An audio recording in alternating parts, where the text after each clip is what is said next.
All right, good evening, guys. I just wanted to jump in here really quick to talk about pricing because, getting a lot of questions about pricing.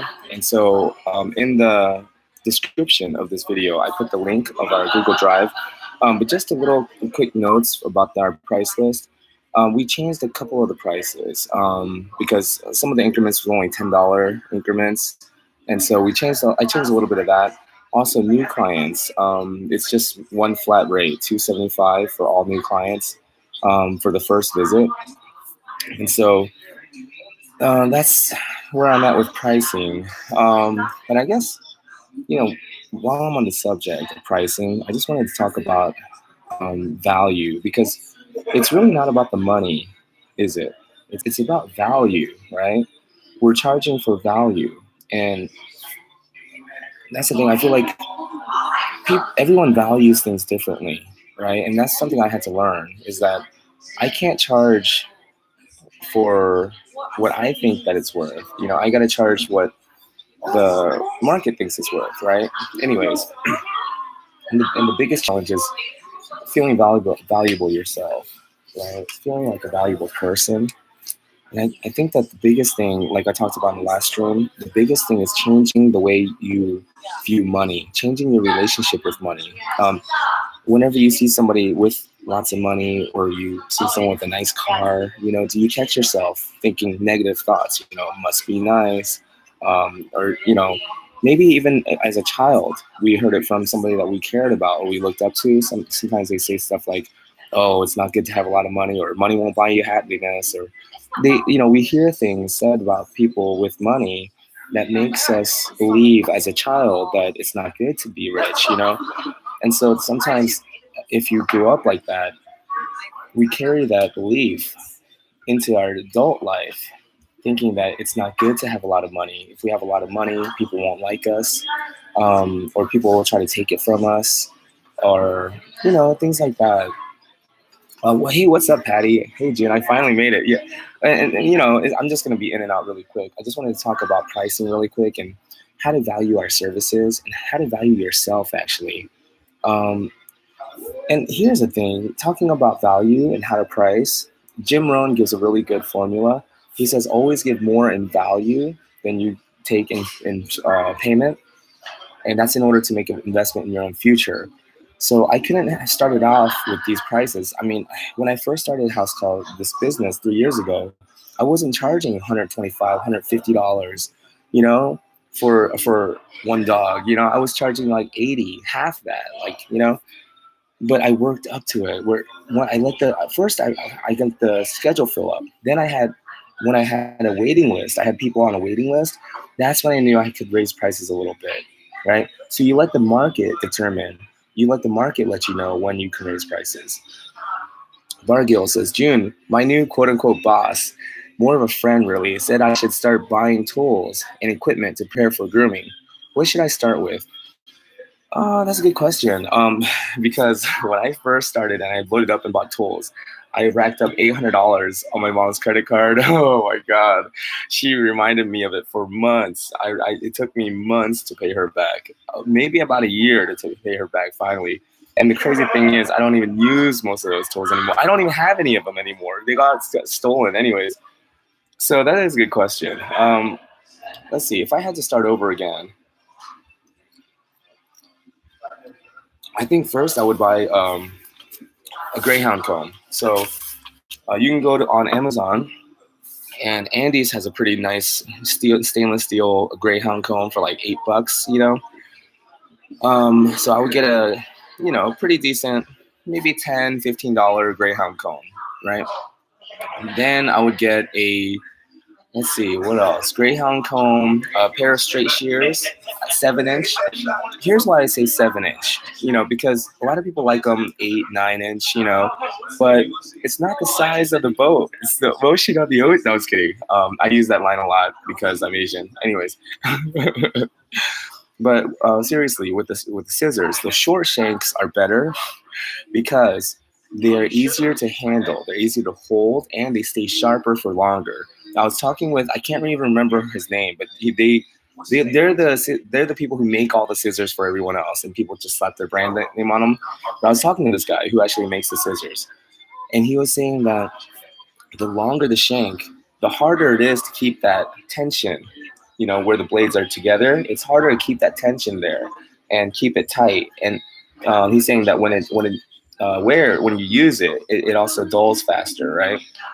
And also, he's saying it's harder on your hands, the longer shanks. It's more wear and tear on your joints, right? And so he's saying with the shorter shanks, it's easy. They're lighter, they're easier to hold, they're easier to control, and because they're shorter, the two blades stay together easier, and they cut better for longer. They stay sharper longer. So that's why I like the shorter shanks. So I would say 7 inch straight, 7 inch curved. Then I would buy a pair of thinners. You can get a decent pair of thinners on Amazon for like 99 bucks or less, like 20, 30 bucks even I've seen them for. So I get a pair of thinners, and then get yourself a good sharpener because once you buy the scissors, let's just get cheap Amazon scissors, right? But once you get the cheap scissors from Amazon, you want to take them to a good sharpener because a good sharpener can work miracles on cheap scissors. I know. And so when they sharpen the scissors and they balance the blades for you and everything, and they oil and everything, and they give it back to you, these cheap pair of Amazon scissors are now going to be awesome. So yeah, Greyhound comb, straight shears, curved shears, thinners, and then you want to get a pair of clippers. I would say I started off with the Andes. It seems like a pretty standard clippers that most groomers start off with. So if you want to, you can start off with the Andes. It's like 100 bucks, 120 bucks. So even just right there, you're looking at about what? Even if you get the clippers for like 60 bucks, 60, 120, and then thinners you can find at 30, it's 150. The Greyhound comb, 160. Then the clippers, 120, so 160 plus 120 is 280. So you're just about at 300 bucks right there already.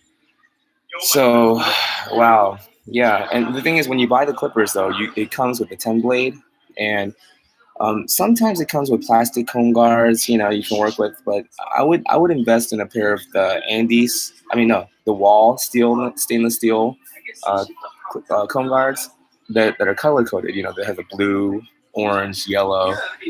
So, anyways, they come in a set. I think it's like 30 bucks for that set. So yeah, you're looking at about 300 bucks to get that. But then at least with that 10 blade, you can do different lengths with those different comb guards. You don't have to buy all the different blades.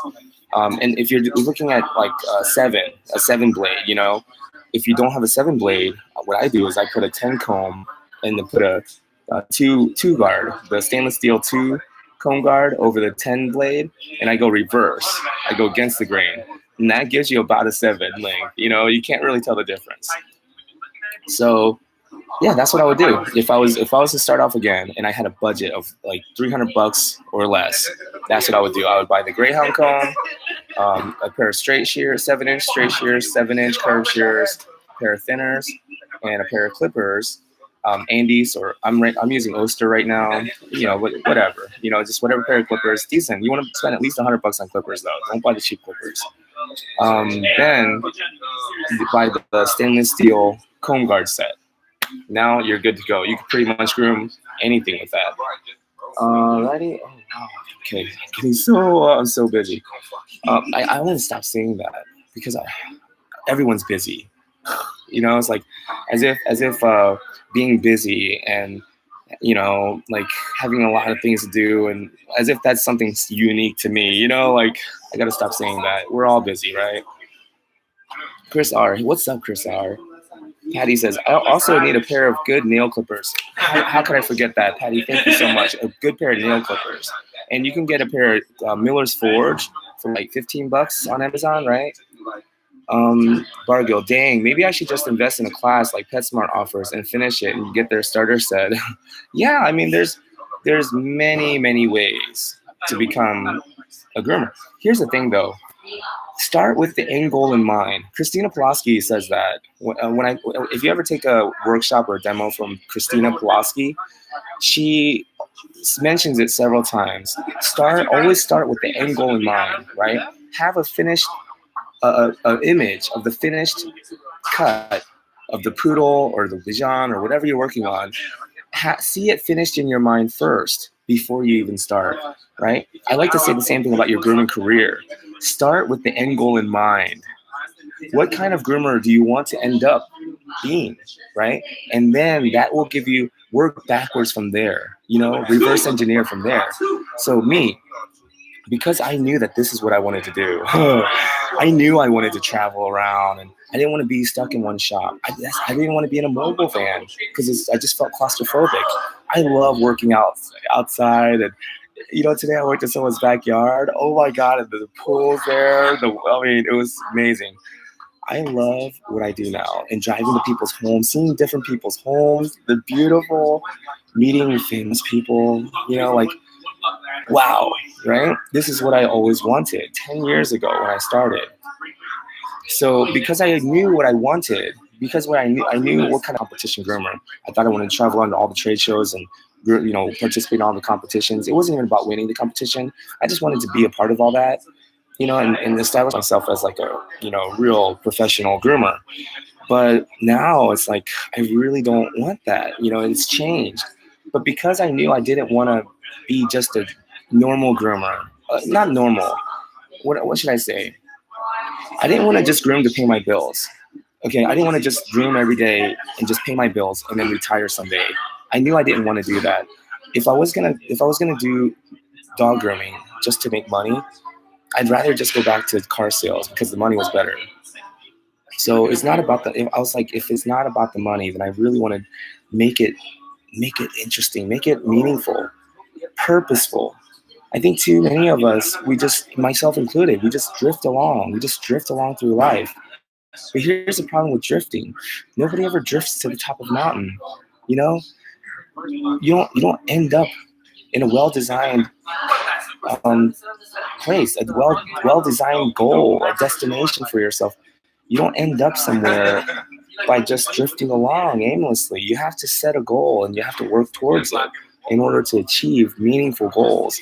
So that's why I knew I had to leave that vet clinic, even though I love Barbara, the lady who taught me to groom, and I liked everybody there. I knew I just couldn't see myself growing into the groomer I wanted to be there at the vet clinic.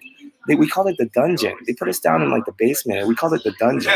Like I didn't want to be a groomer that groomed in the dungeon. So, but then when I went to other shops, it was about speed it up, speed it up. And again, I knew that's not the kind of groomer I wanted to end up being. Right? Start with the end goal in mind. That's not the kind of groomer. I didn't want to be a speed groomer. So I kept leaving. I kept going from shop to shop. But that's what made my decisions so not easy. They were very difficult, but it made them clear. It really helps make my decisions more clear. I knew what I had to do, even though it was very difficult to make those decisions and to quit sometimes, especially when I knew I was disappointing the people that I was working with. I had to leave because I knew that this is not helping me get to my end goal. And I started with the end goal in mind. David, hey June, hope your day was good. It was. I was actually supposed to go to my friend Dolores Parr's home salon today, but I just want. It's springtime, which means coat change, which means a lot more work. So the day got away from me, and so around 8 o'clock, Dolores calls me. I'm like, "Hey, Dolores, I'm still finishing up. I'm scissoring the last foot, And she was like, "You're downtown. By the time you get up, it's gonna be too late. We both have to work tomorrow." So, but I really wanted to tonight. My plan was to go over there and show you her salon that she made in the basement of her with her husband Mark. Let's be honest, Mark did most of the work, right? But it was Dolores who envisioned it. She's a visionary. Mark, her husband, is the man who made it happen, right? That's kind of how relationships work. But anyways, I wanted to show everyone that shop because it's amazing, right? And I don't want to talk about too much because then I don't want to put too much pressure on her. But the tubs and everything. So I just wanted to give people an idea if you wanted to start your own home based grooming salon, that how you could do it and still have it professional, so that when people come in, they don't feel like they're just dropping their dog off at a friend's house. It's a real professional look environment, right? And then I also wanted to give Dolores, give everybody opportunity to ask her directly how she did this, how did she install this, things like that. Um, but she said that she's got a really busy day tomorrow, and her friend Kat, who works with her, isn't coming in. And I told her that I may have an early day tomorrow. So if I do, what I'm thinking is I'm going to go there, help her out, and then after we're done, and I can help her finish up a little sooner, then maybe we can stream live tomorrow, and we can ask Dolores questions about her home-based business. Um, okay, our favorite girl, Bargo. Remember, you do not need to buy it all at once. You can just work and buy, work and buy. Yeah, exactly. And that's one of the advantages of working with other groomers in a salon, is that you can borrow their tools. Well, not all groomers. Some groomers are real weird about that, real funny about that. So just feel them out, But some groomers are super cool. They're like, yeah, here, use it. Um, Amanda Elizabeth, the nice thing about working at multiple shop is learning what you want to do and what not to do. Exactly. And that's the thing. You pick up little tips from everyone, because every single groomer I've ever worked with, even if I felt like they weren't really that skilled, they still knew something that I didn't know. And I did pick up something from them. Everyone. Even at a self-wash place one time, this, this the girl that was working at the self-wash, she's not even a groomer. She just works at the self-wash. But she gave me a little tip about the Kong. She was like, here, what I like to do is I like to put the shampoo in the Kong, like cup. And that way we just, I was like, wow, I didn't think of that. But, what I didn't do is I didn't stop her when she was going through her whole thing about how to wash a dog. I didn't stop her and say, excuse me, I'm Jim the groomer. I don't know if you know this. I don't know if you know who you're talking to. But if you had any idea who you're talking to, you would just stop right now and not go any further, because I'm a master bather. Okay, not to be confused with masturbator. I'm a master bather. But no, I didn't do that, because if I did that, if I stopped her, I wouldn't have got that tip, right? I wouldn't have learned that little extra tip, So I'm always open. I say always be open to learning new things from anybody, even if they're half your age, no experience. They still see something in a way that you haven't seen it before. Um, Elizabeth, also, hey June, what's up, Amanda? Bargo, yeah, I was thinking just buying it as I need them over time. Exactly, just buy them over time. And another good thing is to go to the trade shows and talk to the people at the booth and actually hold them, and see how a lot. Sometimes at the booths, like the scissor booths, they'll have like fake, fake fur, fake dogs and stuff that you can try the scissors on, brushes, combs, same thing. So it's a really good, it's a beneficial experience, very valuable experience to go to those trade shows, the grooming trade shows, just so you can go around to the different booths and talk to the vendors. And like the scissor guy, when he was explaining the short shanks, I always like the longer shanks, because I'm compensating. I'm kidding. Because especially those stilettos, those really super long curves. I love those because I just felt like one snip, and I got like this whole 12 inches cut, And I just thought I was saving time, but really, it really was wearing my hands. And it's not like because I still do have to go over it. So I found that using the shorter shanks, the 7-inch ones, it really does. It improves the look. You get crisper, cleaner cuts. You're able to control the scissors better, and they stay sharper longer. Let's see here. Amanda Elizabeth, that would be an awesome video and learning experience. What's that? Going around to the different booths? Yeah, maybe. Bargill, probably the bad thing about working at multiple salons is having to leave and basically ditch the previous place because you want to. Yeah, I mean, the thing is, I think that it was so beneficial for me looking back on it because before I could get comfortable in one set style, I would be boom put into another situation where I'm seeing all these groomers doing it a different way, and every shop does something differently, right?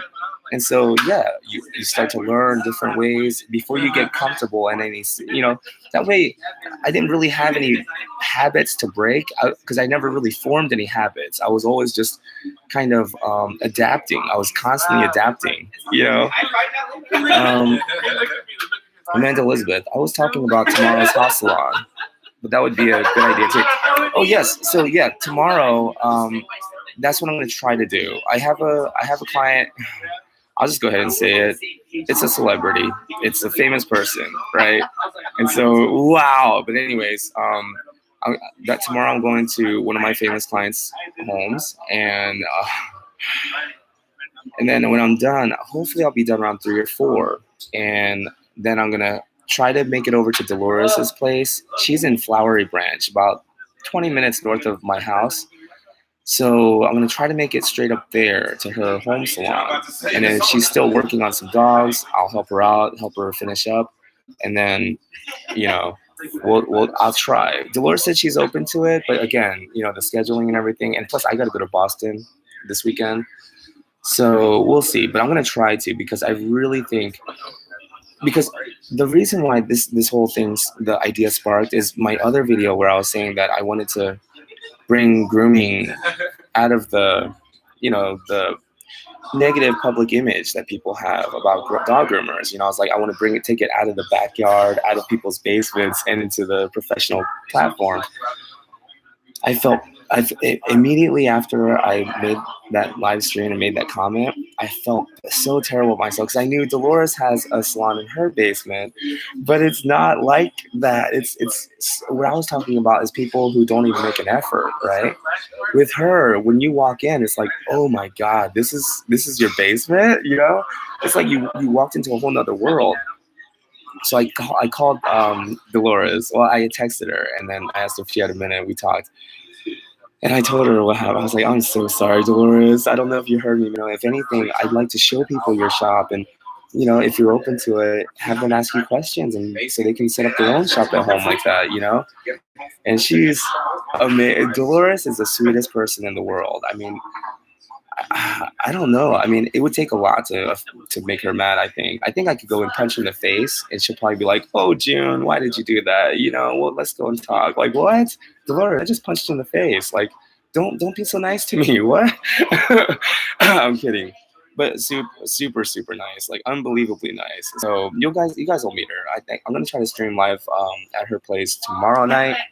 That way we can talk about how to set up your own grooming shop and make it look super professional in your own home. Um, we can even talk about her budget, how much it cost, how much everything costs, because I don't know. I mean, if I were to guess, just by looking at her place, I would think that they spent at least $10,000-$15,000 to build that place out. I don't know, but I mean, I could be totally wrong. It'd be like half that. We'll find out. Well, okay, perfect. So I think we caught up on all the comments. Thank you so much. And guys, about the pricing, for real, the price sheet that I put in the description with that Google Drive link, that's an older price list, and I don't even use that anymore. But it's just to give you guys an idea of how I priced my services, and I don't want anyone to feel like that's what they should be charging or anything. I mean, and honestly, I don't even use that anymore. Just and the new clients, that whole section on the bottom, that's changed. So I only put that up because people were asking for it, and I just wanted to give a guideline, an example, just to give you an idea of how you can structure your price list if you wanted to. And value yourself. Know that you're worth it. I think sometimes because we love our work so much, we feel bad. We feel like, oh, it's wrong to charge for it. It's wrong to do this for money. I even told my client tonight, I'm finally getting better at saying, yeah, I do this to make money. So what? I mean, I groom dogs to make money, to earn a living. What's wrong with that, right? I mean, I don't know why I felt so wrong about that. I felt so bad about that for some reason. It's like we got to work on that because do I expect a brain surgeon not to charge because I expect him to love his work? He should just do it for the love of saving people's lives. No, because then we wouldn't have any surgeons. They'd all have to be working night shifts at the restaurant, waiting tables, to put food on the table. They wouldn't have, they'd be tired, too tired to actually perform surgery. You have to charge for your value, for what you're worth, your skills. All right. Hey, what's up, Bailey? How are you? I'm about to wrap this up, so you missed probably some of the most incredible gems, pearls of wisdom that I've ever shared in my entire life. But that's how it goes. Really, yes, I hate asking for money at the end of the groom. Exactly, that's my hardest part. I'm working on being more comfortable doing it. Yes, and here's the thing. One time, one of my clients actually kind of got mad at, not mad at me, but he was like, "Don't ever apologize." Because I apologized when I took payment. I was like, "I'm sorry, I have to charge for this." He was like, "What are you kidding me?" He was like, "Don't ever." He was like, "June, don't ever apologize for taking payment for services that you've rendered." He was like, "You did what was agreed, and you went above and beyond." He was like, "You did an amazing job." It's like you never apologize for doing a great job for someone. And I was like, "Well, I'm not apologizing for doing a great job. I'm apologizing because I have to take payment for it." He was like, "Why else would you have done it? Of course you're gonna do it to take payment." I was like, "Well, I would have done it even if I." And he was saying like, "You're devaluing yourself." And he was like, "When you do that and you apologize for taking payment, now you're ruining the experience for the person paying. They want to pay. They see the value in it. And when you start to devalue yourself and your services, now you start to create doubt in their own mind. Maybe it's not worth it.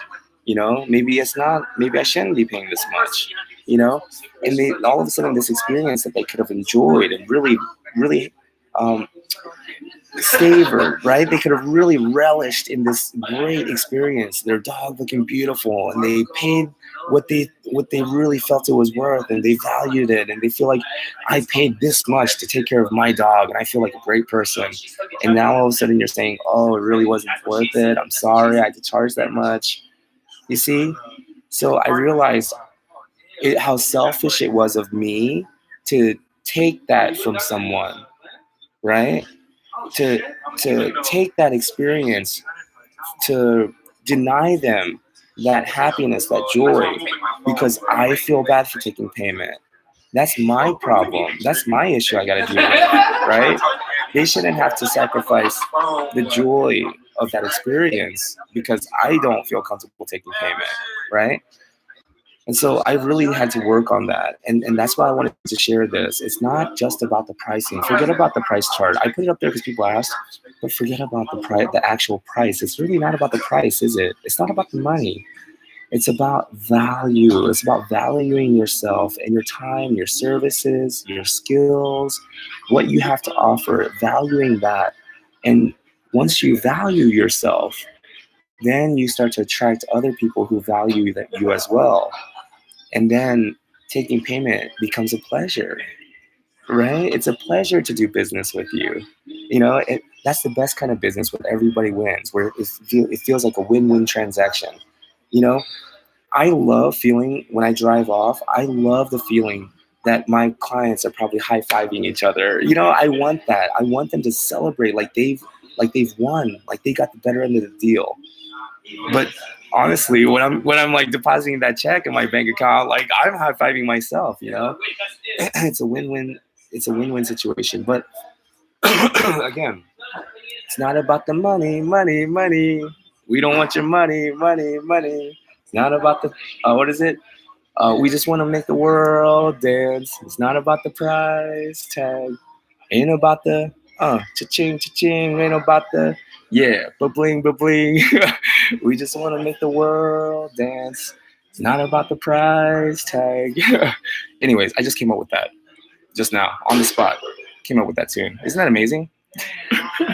Anyways, the song is called Price Tag. If you don't know, but anyways, it's for real. It's not about It's not about the money. It's about making the world dance, right? It's about sharing and creating moments of joy and happiness for others. And in return, we get paid. It's an energy exchange, right? We offer our services, our talents. We offer value. In exchange, we get money. Okay. Our favorite Patty, OMG, me too.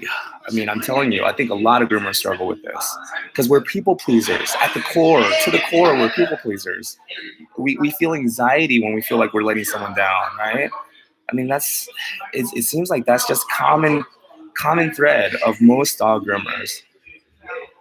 Bailey, I'll have to come back and watch the beginning later. Nope, I'm gonna cut this and delete it, and you'll never hear those pearls, those gems that I share. Anyways, I'm kidding, Bailey.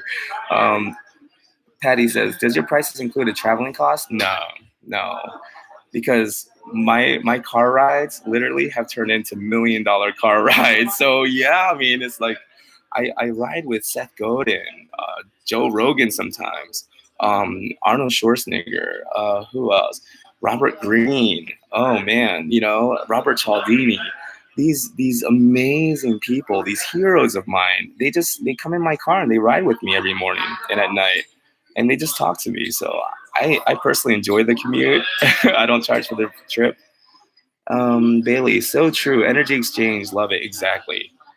Alrighty. So yeah, I mean, all these famous people, right? Just scrambling to get share a morning ride with me, to share my morning commute. When you're famous like I am, and you get to this level, all those Hollywood stars, they want to carpool with you. It's just how it is. All right, I listen to the audiobooks. Fine, got me. You can't even let me have that. Anyways, I'll see you guys. I got a couple of beers to finish, and I gotta get going.